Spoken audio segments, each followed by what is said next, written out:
Are you just trying to live, laugh, or love? Or are you just trying to do all of the above? This is the podcast for you. Whether you're an aspiring comic, a headlining comic, a class clown, or just an average bro or doe looking for a good time, you, my friend, are in the right place. Welcome to the magical world of Just Trying to Podcast. Here we go. Welcome, triers, doers, and everything in betweeners. This is Just Trying to Podcast for now with your host, Mike Tony Heath. We got the current situation with the one, the only Skip Clark. Got to work with him, a comedian from LA. He's an actor, a comedian. You've probably heard of his film Recruitment Day, a spoof-ish type of film about Denzel Washington's training day, which is a classic. I mean, that's like a top 50 film, at least, for me. That's just IMO, in my opinion, training day.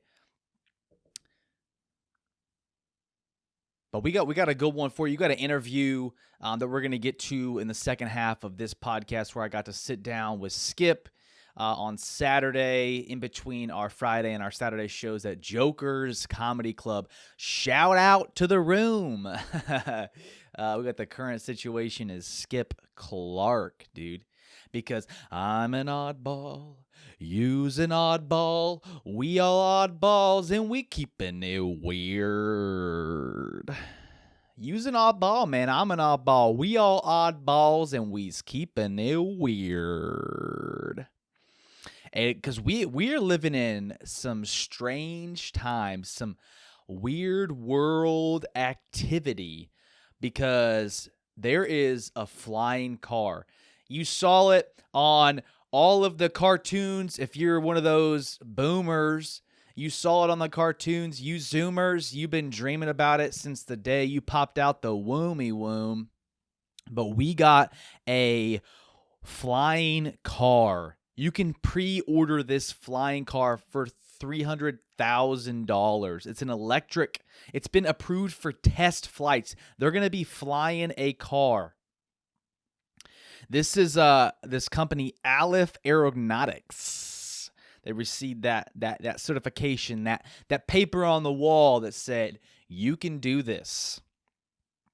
So they've opened pre-sales for the only drivable the only drivable car with a vertical takeoff. So that means what you're doing is you're just going straight up. So vertical is like that up and down. So you can just for $100 or actually I don't even know. I think it's like $1,500 maybe. You get like on the list or something. You put down a deposit. But anyway, so yeah, they're gonna be delivering these cars in 2025, which I'm curious. Like I don't know if that means that in the year 2025, we will have flying cars on our streets, but it's about to get weird, dude. Okay, so I'm wondering, like, if you have a flying car, do you have to go the speed limit? And do you have to fly over the streets, or can you just go anywhere? Like, we got to start regulating this. It's about to get out of hand. You're going to be in your backyard sipping some sweet tea, munching on some cornbread, and a flying car is just going to go over your backyard. And they're going to do like a vertical descent into your pool. And then you realize it's just Tom Cruise coming over to say what's up. And you're like, what up, Tommy boy? Let's take a dip, Bo. Go ahead and move that car. We're going to go in the deep end together. We're going to swim some laps, Tommy. We're going to take us on this little car and a little cruise action over the ocean. Can you take it over the ocean? I mean, I'm excited and I'm nervous. We got a couple years to figure it out, but not really. I mean, if they're going to start, well, maybe. Who knows when they're going to start shipping them out, but I'm excited. I'm nervous, and it's weird, dude. It's weird because I feel like what they've really done is like it's very hard to do, but it's doable. You just got to do it. I heard that quote from Ric Flair. He was on another comedy podcast. You may have heard it called This Past Weekend with Theo Vaughn. Ric Flair is this wrestler, and he was talking about lifting weights, man. He was just talking about lifting weights, getting buff, getting real buff. And then so you can hear this quote from what he said. I want to do the 500 free squats in 14 minutes again. Wow. Yeah. That's a lot. Yeah. It's very doable, but you have to do it. No. And I want to do the 500 free squats Here we go, dude. in 14 minutes Run again. it back one more time. Wow. Yeah. That's a You did lot. this, Yeah. man. Come on, hit me with it. It's very doable, but you have to do it. It's very doable, but you have to do it. That's what this company out in Cali, they said, man, let's build a flying car. You think it's impossible, but we ain't a trier, we ain't a doer. We ain't a trier or an in-betweener. We are a doer. And they said it's very doable. You just have to do it, man. They took that Ric Flair to heart, baby. They flared up. They got all flared up, and they went out and did it. They did it. They did it, and they did it. And I'm so happy. I got my hair done for this show. It's a new hairstyle I'm going with. I'm trying it out. So if you listen to just the audio of this, hop on to the Instagrams at Just Trying to Podcast, or look it up on my Insta at Mike Tony Heath. We should have the show graphic out by, I don't know, like Saturday or Sunday. This show's dropping on Friday, but I'm out camping right now, so I'm pre-recording all this, and I'm out in the wilderness. I'm staying wild and weird. And dude, it is a weird world. I want to put that quote on a t-shirt. It's very doable, but you have to do it. You know? I want to get okay, so I'm really liking oddballs, and oddballs for a t-shirt. I like that. That's probably like my leading choice. If you're new to the podcast, we're working on a rebrand. We're ideating some new names. Oddballs podcast is or oddball podcast. Not sure to make it. I like the plural. Oddball podcast, oddballs podcast. I feel like it flows off the tongue better. It's just like a little feather floating out of your mouth whenever you say oddball. But when you say oddballs, it has a different feel to it. Like, it's crazy how much that S really changes the feel of it, but it does. But yeah, so this last weekend, a little comedy update for you. Comedy update on my journey, chronicling Mike's journey of just trying to become a comic on the side. A little part-time fun that's making you laugh. I got my first hosting gig this last weekend. It was at a smaller club, Joker's Comedy Club in Tri-Cities, but it's a fun room. Like I mean, it was a hot crowd. I mean, I don't know. There was probably, I'm terrible at guessing numbers, but like between the two, so it was a Friday and a Saturday show at 7:30. It's like in the back of this bowling alley, but it's like a whole nother space. You can't hear people rolling strikes or bowling strikes or bowling spears or gutter balls. You can't hear none of that. So I was nervous, but it's a dope room. Like it's got a great setup. It's a dedicated comedy space, and it's set up for comedy, which I think is just like good. You've got a little stage action. It's well lit. We're here for comedy. So it's probably an unconventional space to some degree, but at the same time, it's set up very well. It's all focused on the stage, and I was able to have the honor of sharing the stage with this comic from Eugene. He was in Portland for a while, so he's a Northwest comic. His name is Nathan Hart, and a very funny guy. Very funny guy. He's been doing it for, I think, close to a decade. I'm not exactly sure. We got to chat a little bit, but he's very funny. He's got some great takes. And then, the headliner was Skip Clark, who I interviewed, who we'll have on here in just a few minutes about the current situation with Skip Clark. A very good interview, very fun. He's a great guy, and he's got a great story. The dude has played with Michael Jordan. He played basketball against MJ in college. Man, he's lived from New York to the Midwest, to the South, to the West. Like, he's been all over the country. So he's got a really unique perspective, which I think is super fun. And I had a great time working with those guys. But let's get into it. And thank you so much for being on the journey and making this possible. Like, listening to the podcast, coming out to the shows. Your support and your love is not lost on me.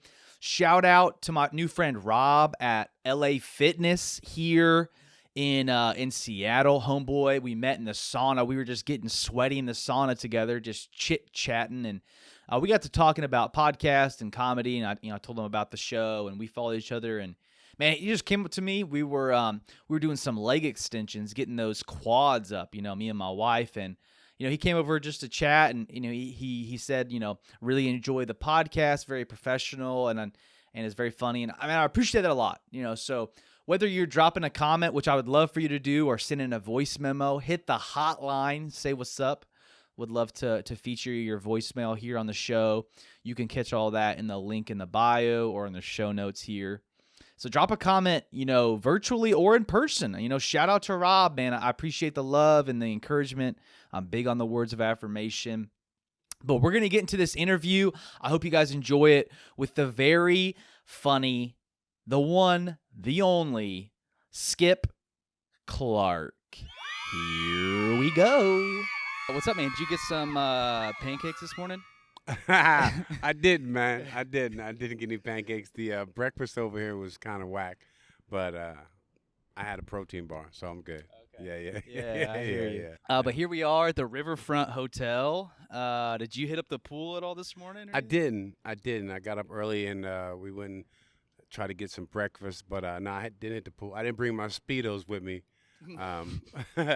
Had I known, I'd love to see that, Skip. Yeah, I know you would.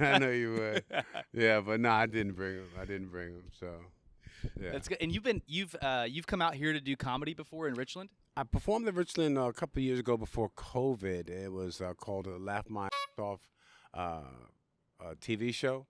Oh, okay. We did a show at the Joker's Comedy Club. It was cool. Yeah, but I was a little before COVID. Yeah. Okay, so that was like 2019, 2018? 2019, yeah. Okay. Yeah. Cool. Yeah. And you've been doing comedy for 17 years. 17 years in March. It'll be 18 years this coming next March. Yeah. That's what's up. Started at 44 years old, man. You started at 44? Started at 44, yeah. Wow. What influenced you to start doing comedy? Actually, I worked at a psych hospital in Missouri. That's right. I saw that on your bio. Yeah, I wanted to let you lead into it. Yeah. Parkville Psych Hospital. I became diabetic at that time. I couldn't see the patient's room from the nurse's station. So I asked the doctor, I said, yo, doc, what is it? What are the side effects to diabetes? And he told me. And that was one of my first bits, having diabetes and the side effects, man. Yeah.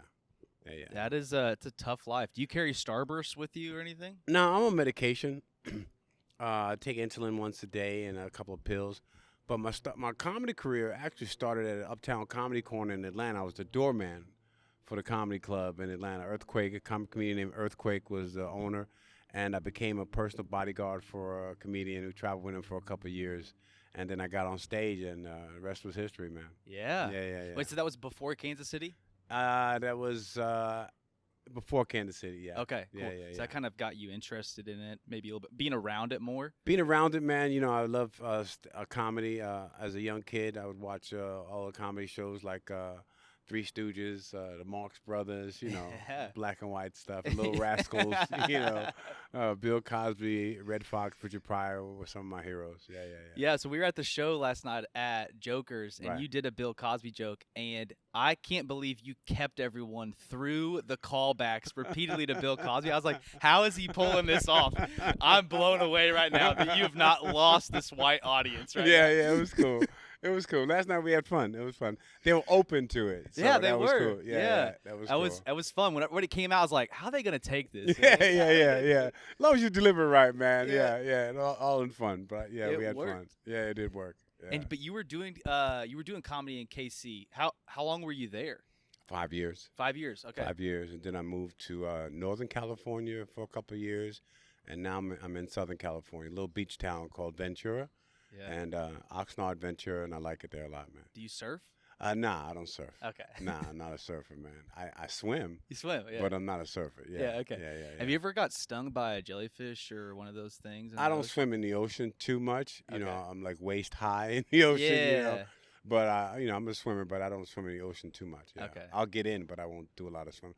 I swam in Hawaii because the water was so beautiful and clear. I snorkeled in Hawaii. Yeah, and that was cool. Did you see some cool fish? I did. Oh man, we went down. My wife went there for our honeymoon, and it was so awesome. Like, Yeah, I we got saw married in Hawaii. You did? In Maui. No Yeah, way, yeah, dude. yeah. Man, it's going down in Maui right now. Yeah, it's going down. I feel sorry for the people in Maui, but it's a beautiful place. Yeah, I'd go back. I went back 3 years since. Yeah. Yeah. Okay.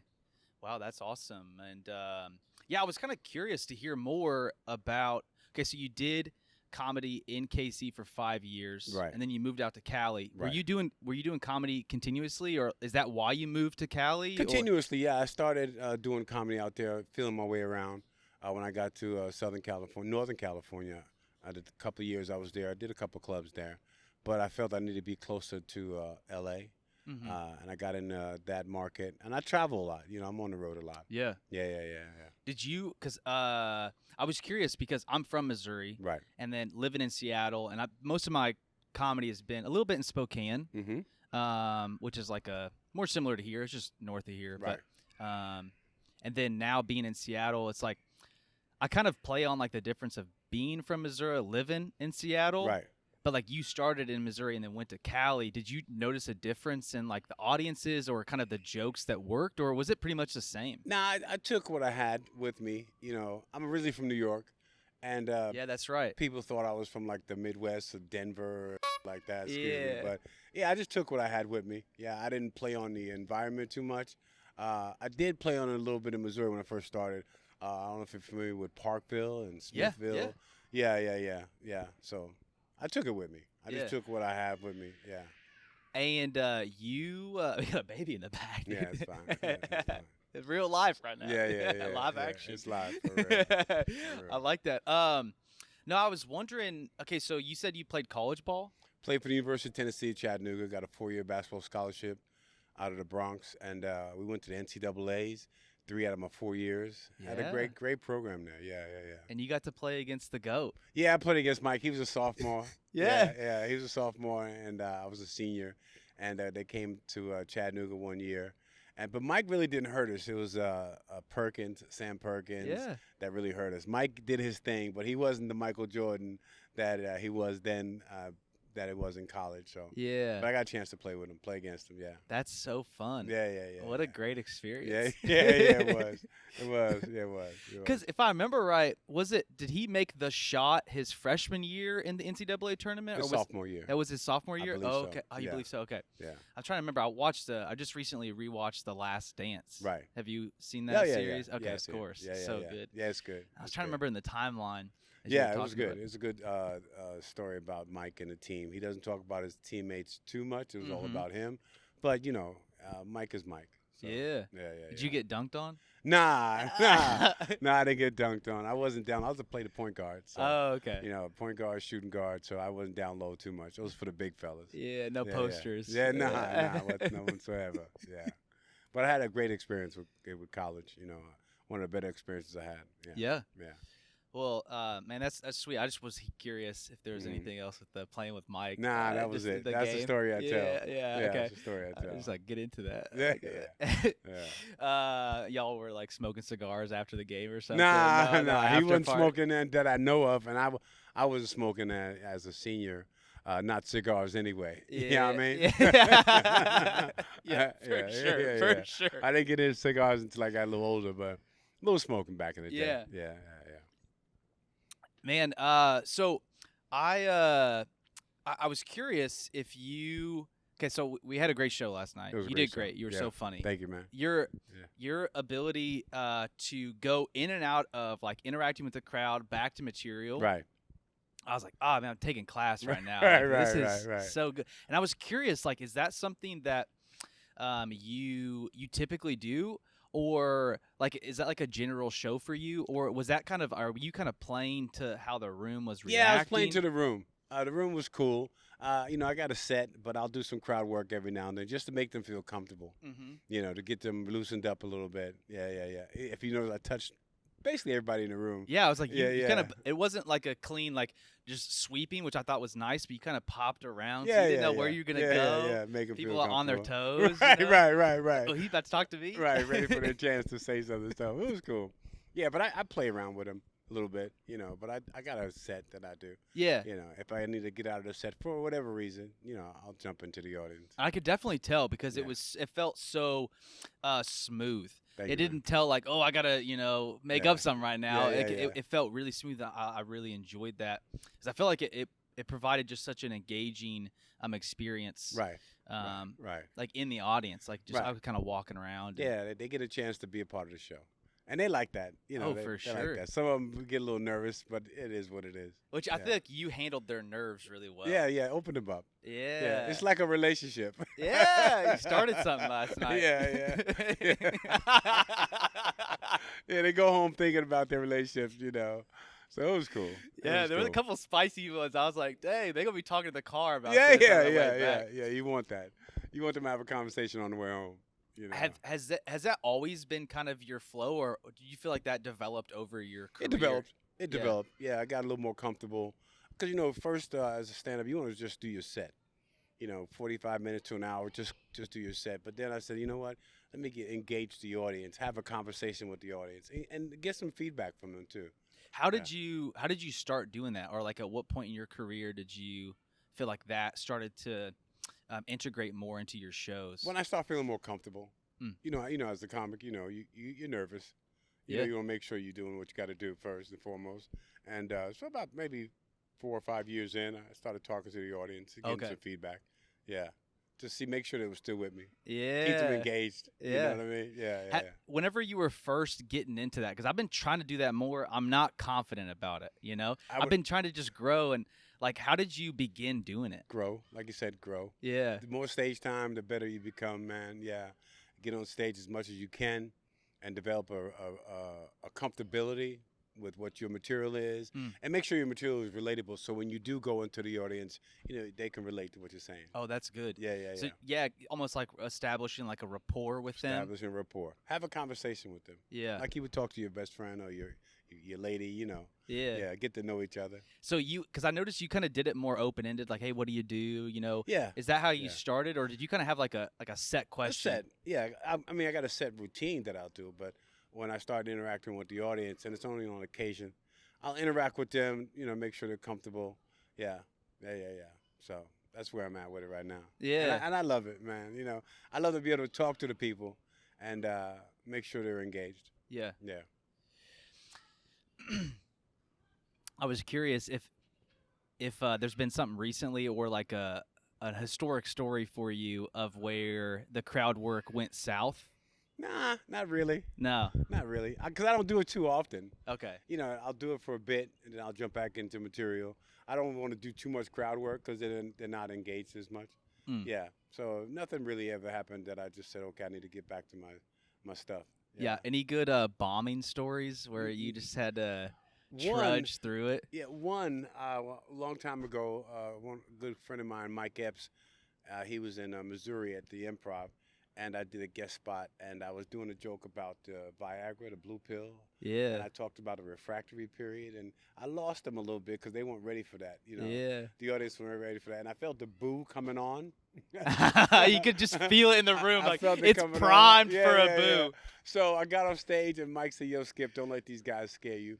So after the show, this brother walked up to me and said, "Yo, man, you were pretty funny, but I was about to boo you, man, when you talked about the refractory period stuff." I said, "Yeah, I know, man. I felt it coming." So I got off stage kind of quick. But ever since then, I've been pretty cool with it. Yeah. Yeah. So you didn't get the boo, but I felt the boo coming. You felt yeah, it. Yeah, it was warming up. Yeah. So I got off stage then. But And I was young. that's the improv up in Zona Rosa. Zona Rosa, yeah. Yeah, that was yeah. the first place I saw a live comedy show. Was Nice. at the Improv. Yeah. That place got that kind of inspired me. That was like the initial seed Right. that got me into doing stand up. It's a beautiful room. Yeah. Beautiful room. Yeah. That's where I started in Missouri. Another club I started in Missouri was Stanford and Sons. Oh, I've never heard of that. Is Yeah. that still around? No, it's not around anymore. Oh, okay. It's the KC Comedy Club. But I started to do two clubs, and they've both been really good to me. Yeah. Who were you kind of? Is anybody that you kind of came up with in that kind of era of Kansas City? Little Debbie, Audrey Kasparis, she's doing really well. She's on a teacher's tour right now. Oh, fun. Mike, what was Mike's last name? Can't remember his last name right now. But they had a real nice group of comics out there that we connected with. But I'm pretty much a loner, man. You know, I went on my own path. You know, I didn't get into the cliques or anything. Sure, yeah. I just took my own because I was older than those guys. Yeah, So I right. said, you know, let me You're go 44, or Yeah. in your 40s. At that the time, point. I was Yeah. in my 40s, and they were in their 20s and 30s. So I just started on my own path. Yeah. But we keep in touch, you know, through the social media, but I never got into a clique, group of comics, you know. So Is it now like being out in Ventura? Is that I've never been to Ventura before. nice beach town. Real Okay, nice. is there a club there, or like what's like your home club? My home now? club is Levity Live. Levity Live. Yeah, it's real nice. There's two clubs, one in New York and one in Oxnard, California. Okay. That's my home club. Oh, yeah. that's sweet. Really nice clubs. Yeah. Yeah, I never gotten to be out there yet. Yeah. But look forward to. Would you like to scoot in out of the sun? Oh no, I'm good. You're good. Okay. Yeah, I'm good. I'm Okay, good. cool. I saw the sun was moving, so I was Yeah, like, yeah, it's all good. I felt bad. I don't mind. No, I don't mind. I don't mind. I'll take a little. I'm working on my tan as Yeah. we speak. Yeah. And you have 9 kids. 9 kids. So how many kids did you have before you start? Did you have all 9 before you started doing comedy? Mm-hmm. What was that like? Because I've met some comics who like they were doing comedy, had a kid, then took a lot of time off. I But got you a couple twins. Okay. A couple twins. So I have 6 of my own and 3 stepkids. Okay. And all my kids are same day birthdays. Yeah. Yeah. But it gave me a little inspiration. Yeah. And actually now it gives me more inspiration to do it for them. I got 11 grandkids. Wow, what a Yeah, yeah. family, dude. Yeah, I'd yeah, love to yeah. come over for Thanksgiving, dude. Yeah, That'd be yeah, yeah. wild, dude. Yeah. So it was inspiration to just start talking about my kids. You know, I got a little story about it. You know, some of my kids, raising kids. You know how it is raising kids. Yeah, But yeah, you were already. I was like, how old were your kids whenever you started doing comedy? they were in their 20s. Some Okay. of them were in their 20s. Some were teenagers. Yeah, and I get feedback from them because I could run stuff material by them, That's fun. and Yeah. they'd say, "Yo, Dad, that works." That's how you yeah. connect with. Yeah, you Yeah, had yeah. some in the house. Yeah. So talking to my kids, and there's some funny kids. My kids are funny. Yeah, we laugh a lot. My oldest boy, Brandon, he's a quick-witted kid. And, Yeah. he runs stuff past me, and I run stuff past him. Are your kids doing comedy? Nah. No. Nah. They didn't catch the bug. Nah, yet. they didn't catch it. No. You know, it's a crazy animal doing stand-up, man. It's not for everybody. Yeah. Yeah, but they enjoy funny stuff. Yeah, so we talk a lot, and I run stuff by them, and they'll say, "Yeah, Dad, that's cool." Yeah. That's a sweet dynamic. It sounds like you've been able to go a bunch of different places to Mhm. do comedy. Mm-hmm. And I was wondering, you had performed at. I was reading your bio, the Flappers comedy. Flappers in Burbank. Yeah. Yeah. I was curious to hear more about what that competition is like. Was that this year? Is that right? This year, yeah. Flappers is a really, really strong comedy club in Burbank, California. I performed there in a competition. I won a competition there. My favorite club in the country right now is the Stardome in Birmingham, Alabama. Really? Yeah, that's one of my favorite clubs, man. Tell me Yeah. why is that? Because Yeah. they come out.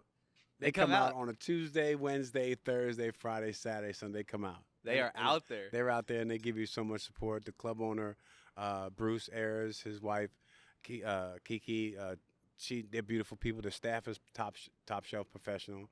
Yeah, that's one of my favorite clubs. When did you first work there? It was years ago, a couple of years ago, maybe about 10 years ago. And I worked there for the first time and had a great time. Did a lot of merchandise. Had a great week there. Yeah. It was really cool. What kind of merch do you do? I've done a couple of things. I've done T-shirts with just my picture on it. I've done DVDs back in the day. Sure. Then after COVID, I was doing flash drives, but nobody was buying flash drives. It didn't work. Okay. Nah. Lesson learned. All right. No. I got a T-shirt out now with me and my wife who just passed away recently, and that's going pretty good. Yeah. Yeah. Yeah, you introduced it in a well way, Yeah. like in a good way. Sorry, last night, because that was how long ago was that for you? She passed away in March. In March. Yeah. Yeah. So sorry. it was recent. Yeah. Yeah, thank you, man. And I had to talk about it because she was a part of my show. Yeah. And she was part of my life, a great part of my life. We sat down, we write together. I had a great relationship. But she was diagnosed a year after we got married with melanoma, and that's a skin cancer. Yeah. And we, excuse me, we fought through it, but we had a great time in the fight. You know, everything was smiles and giggles, so we had a good time. Yeah. It added a really powerful dynamic, but it also wasn't it's a hard thing to bring up in a comedy show, right? It's been hard for me to do it, man. Yeah. Yeah, it was hard for me to do it. I wanted to make sure I do it early in the show because I don't want to bring the audience at the end of the show down. Right. So I had to work on being able to deliver it and tell the story, how she passed away and the relationship we had. And she was truly a prankster. Yeah. She was truly a prankster. I felt like you really honored her through how you did it, and was it the was goal. like you made it funny, That was which the is goal. like a hard thing to do. That was the goal, man, Yeah. to make it funny. Yeah. Because, like I said, she was a part of my show. She was part of my life. And, so I just got to keep it moving. I honor her in that way. Yeah. Yeah. You still getting pranked? Any of your kids pranking you? Nah, not really. Not really. They don't prank me. We just feed off each other. Social media is a good place to get some good laughs. Yeah. And my kids, we back and forth with different things that come about. You the know, like current situation. Yeah. Tell me, what's the current situation? Whatever the current Situation. situation is. Yeah. I've noticed Yeah, that. yeah. I like it. Yeah. Current situation. Yeah, man. Like this is yeah. what's going on. Like this is be the current The situation. Yeah. Right. So I like that. I picked that up some time ago. I said, what can I do as like a little catchphrase? And it's the current situation. So how did that happen? Would you just say it and you like? I say this quite a bit. Yeah. I do say when I post a lot of stuff on the social media, but yeah, it's a current situation. Okay. Yeah. Is that like a comedy album for you? Nah, it could not be. yet? Yeah. Could be. Yeah. Could be. Yeah, but it's been going well. Yeah, the current situation today is doing your podcast, man, and thank you for having me, man. I appreciate it. Yeah, it's been awesome. Yeah. Yeah, so part of this, I like to hear. We got to talk a little bit about comedy and just like life. Sure. I like to hear like weird stories. You know, of like what's something in the last like your 17 years of doing comedy or just your life. You know, like kind of like a weird story of could be anything. You know, that's like happened to you. I like to hear when I do my comedy. I always am thinking like, what's weird about life. You know, that's what I'm kind of exploring a lot. Right. That's what interests me. Right. So I always like to hear and like what's something you've lived all over the country. Right, so I'm right, sure right. there's been something, you know. Well, you know, at my age, at 62, man, I've experienced a lot, and I've incorporated a lot of it into my show. Nothing really weird. Things I talk about, I just try to find the funny in it. Yeah. You know, when I teach stand-up and improv at Santa Clarita School of Performing Arts. Okay. Yeah. Yeah, I teach from 6-year-old actors and actresses to 80-year-old actors and actresses, man. So I try to find out what's going on in their life. Yeah. That's what's up. What do they find funny in their life that they can deliver? I don't have anything weird, you know. I do have one story that just came to mind. I was driving up to, I think, Iowa to do a show. And it was a brick building with just one door in and out. And the club owner didn't want to pay us. And I got mad, and I went to throw a brick at the building. And it was a torrential snowstorm too, man. And I threw the brick, it hit the window, didn't break it, so we drove off. You know. What? Yeah. One of the opening acts didn't do his time, so I had to do more time. And then he wanted to pay the opening act more than we wanted to pay me, and I just got upset about it. But other than that, man, my career has been really good. I've been blessed to have a career that's, you know, I'm not on the A list, but I'm on the list. Yeah. You know what I mean? Yeah, I don't have to be and this is the analogy I take. I don't have to be a superstar. I just want to be on the team. I like that. Yeah. I don't have to be the number one comic in the world. I just want to be a comic. Yeah. You know, and that's what I'm doing right now. That's a good perspective. Yeah. Have you feel like, did you battle that throughout your journey in Sure. comedy? Sure, this is a love-hate relationship to stand up. And Yeah. you may realize some days you may love it. I'm only like almost a year in, so yeah, I'm fresh. you know? Yeah. Some days you love it and some days you hate it. It makes you want to cry sometimes, and I've cried. Yeah. You know, but I love it. I love doing what I do. Have been able to travel the country, meet people, tell stories, and you know, it's therapeutic for me. As of right now, with my wife passing, it's become more therapeutic for me. Her birthday was yesterday. Wow. Yeah. So, and her daughter and her share a birthday. So both of them had birthdays yesterday, and it was kind of bittersweet. You know, we celebrated it. I was in the air most of the day yesterday traveling, but I don't have anything to say is weird. My career's been really good. I've been blessed to have 17 years under my belt doing what I love to do. Yeah. You ever had anything supernatural happen to you? Supernatural, like I did an open-ended just to see what it's stuck in, what might stick for you. Nothing supernatural. You know, I believe in God, and He's blessed me, but I haven't seen any supernatural things. You know, I've had people in my life pass away. My dad passed away. My grandmother passed away, and I spoke at both their services. I spoke at my wife Jessica's service. But nothing, like I didn't see anybody, you know, come through the house or nothing like that. And no ghosts? You know, no ghosts, nothing like that. But, yeah, so nothing supernatural. Yeah. What, do you believe in aliens? Nah. No? Even with all the Congress, the congressional hearing, no aliens for you? Let me rephrase that. I don't spend time on it. Oh, okay. Yeah. Whether they're here or not, it is what it is. You know, Yeah. as long as they don't come, you know, messing with me. You know, messing with my chilling. people. Yeah. They could be. I don't know. I haven't seen any because you know, social media and the news, they can play tricks on the mind. Yeah. Yeah. So I don't pay much attention to it. If they're here, they're here. You know. So They hear. they're here. It is what it is. It is. Yeah. So that'd be the current situation if that happens. Yeah. It'll be a current situation. But if I run into one of them at Walmart, you know, then I can say, okay, there's aliens in Walmart, but I haven't seen any. You go to Walmart a lot? Dude, we went to Walmart today, and it is what it is. You know, I shop at Walmart when I need some stuff, but and I've seen some crazy stuff at Walmart, but nothing that I would say weird. Yeah. Yeah, no aliens or anything like that. So, yeah, I smoke a lot of weed, so you know, I could see one, not even know it. Yeah, you don't know it. So. And you've been acting as well, not just comedy. I did some short films. I did some B movies. Yeah.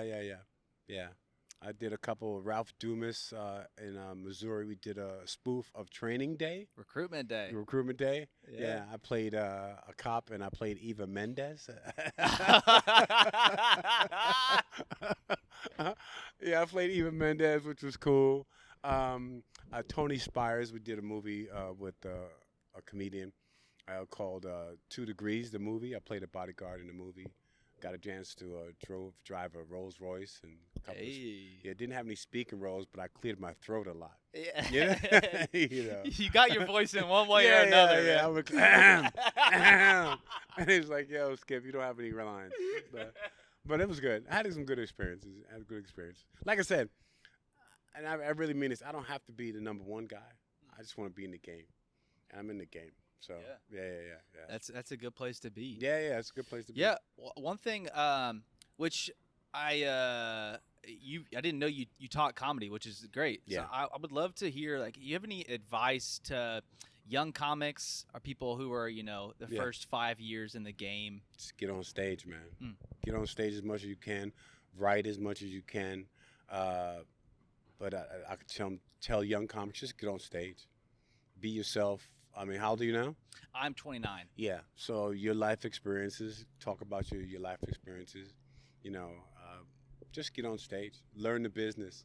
Learn the business, and everything else will fall into place. If you can learn how to present yourself to a comedy club, how do you get booked?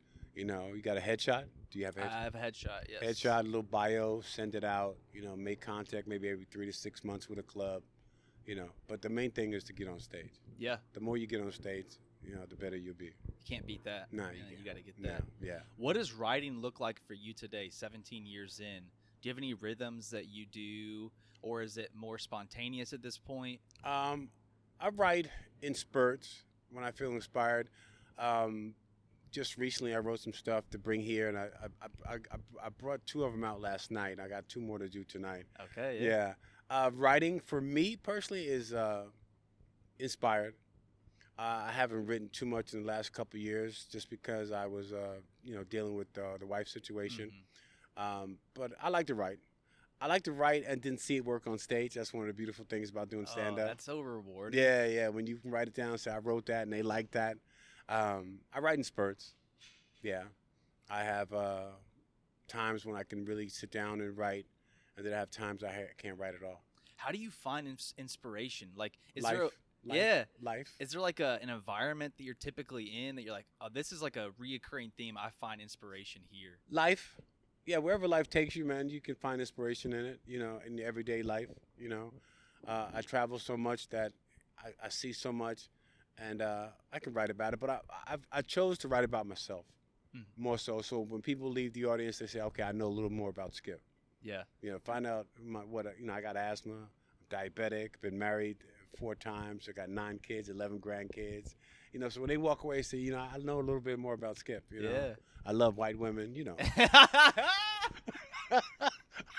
I could tell from last night at the show, man. I could tell. Oh my God. And I play on that. I play on that because I've been married twice to white ladies, but I also been married to my sisters, and I love my sisters. But people say, yo, Skip, why you like white women? I said, in Rome, do as the Romans do. Especially in Richland, Washington, dude. Yeah. So it is what it is, man. I just enjoy being around people and having, making them laugh and stuff like that. I make my mom laugh. My mom's 82, and she gets tickled every time we talk. Oh. Yeah. So, yeah. But that's about it. Have you found through your 17 years of comedy, like it brought like fulfillment or like purpose? It does. I work at a hospital at home. I work at a hospital in Oxnard, California, and meeting people, all type of people. I try to bring light and laughter into the hospital setting because a hospital setting is a kind of drab and it life and death. And my staff that I work with, and sometimes the patients that I work with, I try to bring joy into their situations. Yeah. So, and meeting everyday people, I just try to bring joy, and laughter and a smile. If we can get a smile at somebody, that says a lot. Yeah. Yeah. Come on. So I take it every day. Yeah. I take it every day. Yeah. Anything that you wish I would have asked you about? No, not really, man. This has been a great interview. Tell me your podcast name again. Yeah, it's Just Trying to Podcast. Okay. But I'm gonna rename it. Okay. So I started it so my hope was like I was just starting comedy. And Right. I wanted to do it as like, I can interview people that I'm meeting along the way. Right. Like us here and just kind of like process and like share my journey in comedy. So then I was like, I can't think of a name. I'm just gonna do it. Like I'm just trying to do this. So you can always change it. Yeah. So Yeah, you can I'm gonna always change it. Yeah. You can change it. So I'm like, I've been doing it since November of last year. Nice. So yeah, I've been trying to think about a name right now. So Okay. I got like a list of like 50 names. I'm Keep me posted on Yeah. your journey, man. Yeah, but I'll for sure when I post this, I'll like tag you in it. But so besides Instagram, where I'll tag you in this, like where else can people find you online? Facebook, Skip Clark on Facebook. Twitter, Skip on at _ Clark. My website is comedianskipclark.com. Yeah, find me there. That's great. And then you have like dates of like where you're going on Yeah. your website. Yeah. I'm people- home for a couple months. A couple months. I don't have any out of town gigs until the new year, but I got a couple of private events coming up in September, October, November, December. I have nothing right now. Okay. Yeah, great. but I'll keep everybody posted. Yeah, and then are you doing any more comedy classes down in California? I teach every Tuesday. Every Tuesday. Every okay. Tuesday, Santa Clarita School of Performing Arts. But it's not online. It's an Yeah, actual sure. You gotta school. be there. Yeah. You got to yeah. be there. Well, we do Zoom. I teach in Zoom as well. okay. Yeah, because I got students from all over the country. Oh, that's sweet. Yeah. Some out of the country too, man. So it's been Oh, really wow, cool. that- Yeah, it's really cool. But that's about it, man. Man, thank you so much for hopping on the My man. podcast. Appreciate today. it, man. I appreciate you, Yeah. and I'm looking forward to the show tonight. Yeah, we'll have It'll fun. be good. Yeah. Yeah. All All right, thanks, man. Thank you, man. Man, I loved getting to sit down with Skip. That was a great time. Down poolside, dude, we were sweating. It was a hot one in Richland, dude. It was steamy. Dude, Richland is a crazy place to be. Because if you guys have seen the new film Oppenheimer, so there's actually like a little cameo about Richland, Washington in the film. They got so they got this Hanford, which is where they would mine some of the minerals or materials for the bomb there. So that's like 30 miles north of Richland, but a lot of people that live in Richland work at Hanford and historically have. And so I got to talk a little bit about that with the crowds. Like I met some folks that work at Hanford today, and I got to thank them personally for making the film Oppenheimer possible. Like without them, like we wouldn't have this great cinematic masterpiece. Like it's really, like they're not the only ones. Like obviously, we gotta thank the father of death for that film. But that is like, it was like crazy. Like, it's just kind of like a part of the history of that town. Like they were integral in our national shame. So I got to thank them for our national shame. Like, and I like that they kind of it felt like, I don't know if you're from Richland, my wife is from the Tri-Cities of Washington, but it kind of felt like it's like the town probably wouldn't be what it is without the show, or not the show, but like without the company Hanford. It wouldn't really be what it is without Hanford, and like probably America wouldn't be what we are right now without the bomb. So like if you hate America or you love it, thank Richland, Washington, because they're integral to our history. And what's real weird about Richland is that what they've done is that they've actually made their high school mascot the Bombers, which is insane. We are in 2023, and you are home of an integral part in building the bomb. The big old capital B bomb, part of our national shame and freedom, potentially to some degree. It's a hot topic. We ain't getting into that. But they've made the mascot the Bombers, and in 2023, they're still the Bombers. So the Cleveland Indians, they lost their name. The Washington Redskins, they lost their name. Meanwhile, in Richland, Washington, they're at the Friday night football game yelling out, "Newcomb boys, level them out." That's crazy. Bombs away on a Friday night in Richland, Washington.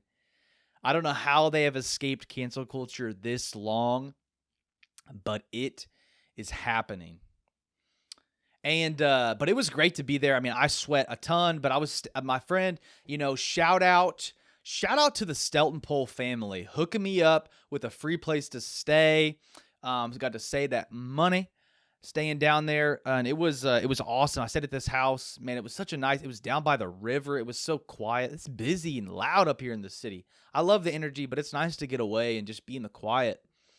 And man, it was a great. Like they had a hot tub down by the river, so like I was just chilling out there. I got some back problems, dude. I like tripped over this curb and dropped my phone, and when I reached down, I got like a spasm, and then my back just locked up, and then I made it even worse because I tripped more. And anyway, so the jets of that hot tub, I was just massaging my back. Oh, that was good stuff, dude. And life is good here. Like I'm out in the wilderness right now as this is dropping, but loved this interview with Skip Clark. Loved being down there. Again, thank you so much for Joker's Comedy Club for having me, being able to share the stage with Skip and Nathan. Very funny guys. He kind of shared a little bit of advice to comics. Been in the game for 17 years. Been around comedy, a national headliner, having worked with a lot of comics. So I think he had like a little bit of like some good perspective on just like, yeah, like you've probably heard it before if you're in comedy, but just getting on stage, like that is nothing beats stage time. Like that is where you get better. So tonight I'm going up and I'm I'm performing in the first prelim for Nate Jackson's super funny or funniest MFer comedy contest. I butchered the name of that. By the next week, I'll have it right and I'll share how it goes. So there's 20 comics and I think 5 or 6 prelims. The top 6 from each prelim advance to the semis. And the goal is to kill it tonight, to have fun, get up on stage. I'm excited. They got the judges that give you real-time feedback. So come back next Friday to hear an update of how that goes.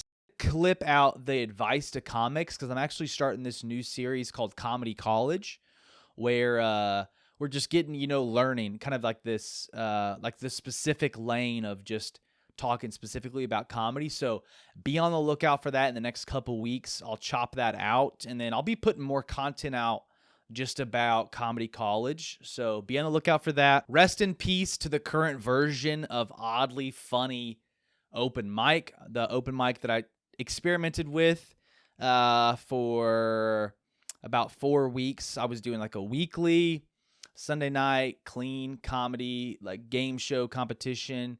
You can check it out on the YouTubes at Oddly Funny Comedy. I got clips of the best joke of the week and just some of the shows there. But I'm going to change it up. Like, it wasn't really working. Like, I liked the format, just like the venue just isn't it. It's a great venue because it was like a free venue, but it just, we're not getting like foot traffic, so we're not getting a crowd in there. But so I'm trying to find a new place. If you got any leads in Seattle of where we could do this show, I would love to know because I'm really excited about the idea of it.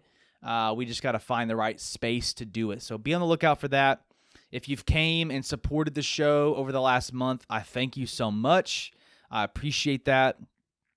And just a couple more things, man. Like I've been thinking about this interview because I saw this like reel about this interview with John from The Walking Dead. He's got a podcast called The Real Ones, and he had this interview with Shia LaBeouf. I don't know, it might have been like a year ago or so now, kind of after all Shia went through, and just sharing about like, man, like what like the drama in his life and really the sin in his life and how that has impacted him. And I just wanted to play this short clip about purpose because I think this is really helpful. And this kind of my episode or the interview with Skip, where we were just kind of talking about like purpose in life, kind of made me think about this perspective. And I think Skip's and Shia's perspective is really profound and helpful. So I just want to share this a little bit with you. And my job isn't to feel right. Mm-hmm, mm-hmm. My purpose in life isn't to be happy no more. That's what my purpose used to be, which is such aim in life. Mm-hmm. That's right. My aim in life in totality, my whole purpose for existing in life was to be happy. Mm-hmm. And that's not my purpose anymore. And now? Yeah, my purpose now is to be useful. Mm-hmm. And so it doesn't make me useful to my wife to shame spiral on some. It makes me useful to my wife to show up for my wife and be stable for my wife when we take our kid to the children's hospital and she's tripping. And I happen to have a relationship with God that centers me at this point where I can be in an environment like that and be able to hold it down in that environment. So that's what my amends looks like today. When my wife is tripping and she looks at me like, what's going to happen? Because my 3-month-old baby has a bump on her head that feels like something scary, and we know now it wasn't. It was called a hemogenoma. Mm-hmm. Which is really scary when you first catch that. You feel like, oh man, this is, and my wife was tripping. And had this not all happened, I wouldn't have been able to show up for my wife and be stable in that environment and be able to look at her and really know what I was saying when I said, God loves us, he's cheating in our favor. That's right. Be that radish farmer's dad. Exactly. And that's like so good. There's a couple of things just from that, of like, man, he went through it, and he's the first to admit that he blew it. He hurt people, he has sinned, but man, he has had, it seems like an encounter with God. Like he talks about, he have a relationship with God that centers him, and I love that. Skip talked a little bit about just perspective on like the purpose of life, and not needing to be the best comic, but just be in the game. I think that kind of relates to me of like, Shia's purpose in life was just to be happy. And man, if you, like that sounds good, like, oh, of course, like be happy, but like, that's like a secondary thing. Like you can't just focus like there's other things in your life that will produce that for sure. But if all of you are chasing is happiness, like happiness is fleeting, man. When you go through it, if something that is unchanging is actually the thing upon which you build your life, I ain't trying to get preachy on you, man. I'm just saying, like, if you aren't happy in life and you're chasing happiness, like, there's like actually something even better, you know, like there is a better way. So like you can, like I can be on stage. Like if I bomb tonight, that's going to suck. I'm not going to be happy about bombing at a comedy like the first comedy competition I'm ever going to be in, you know, I'm not going to be happy about that, but I don't have to be destroyed and then run after drugs, alcohol, or just anything like to medicate, you know, like, cause I have the perfect medication, man. I have the God of the universe, which is the center of my life, man. I think that's what Jesus invites us to, man. He said, the thief comes only to steal, kill, and destroy, but I have come that you may have life abundantly, life to the fullest. Because truly, man, like to be happy, like that's what you're chasing. You're just going at the wrong way. And that's all I'm going to say about that, man. And he made a way, and that's possible. And I love that, you know, so there's the freedom that comes from that. And I want to keep it weird, man. You know, I want to keep it weird, dude. Keep it weird. But sometimes life, man, that weirdness of life, and as you stay weird, man, it gets a little hairy at times. You know what I'm saying? It gets a little curly. And but it's been so great, man. Thanks so much for again to Skip for hopping on the podcast. The current situation is Skip Clark, man. And the current situation here is, man, we trying to get a new name for this podcast. We're about to go rest in peace to JTP. Welcome. What it gonna be? I like Strangeland. I've been thinking about that more. Again, that's that kind of nod to Nateland podcast, but also just keeping it weird, keeping it strange. I kind of like the idea of kind of playing off Disneyland. You know, it's Strangeland. I like that. I think that'd be real fun. Weirdland doesn't have as good of a ring as Strangeland. You know, so I like this idea of like what vote on your favorite name. I put out a lot of content on this. I'll put the growing list in the show notes. Drop a comment, hit the hotline. Let me know what your favorite names are, why they are. I'm also thinking about Weird World, kind of a nod to Wayne's World, which was one of my favorite films, like favorite comedy films. Like that's a classic, dude. Wayne's World. Party on, Wayne. Party on, Garth. And they'd be out the street, you know, growing up when we played, we played football in the street in my neighborhood, and we'd yell out, car, game on, just like in Wayne's World, dude. Oh, man. Just keep living life, man. It is, it's very doable. You just have to do it, you know, and changing the name of this podcast feels impossible, but it is actually very doable. You just have to do it. And thank you so much for listening. My last idea for a podcast name is Oddballs, like I said, mentioned earlier. So don't forget that. Oddballs. I don't know, man. I don't know. We're going to figure it out, dude. Stay Weird. Stay Weird podcast is an idea. Sheesh, dude. I don't know how to go about it, but I'm thinking, I'm praying on it, and I'm having so much fun in life, and thank you all so much for listening. This has been a really fun episode, and I love you all, and as always, my friends, stay funny, and stay weird! Peace.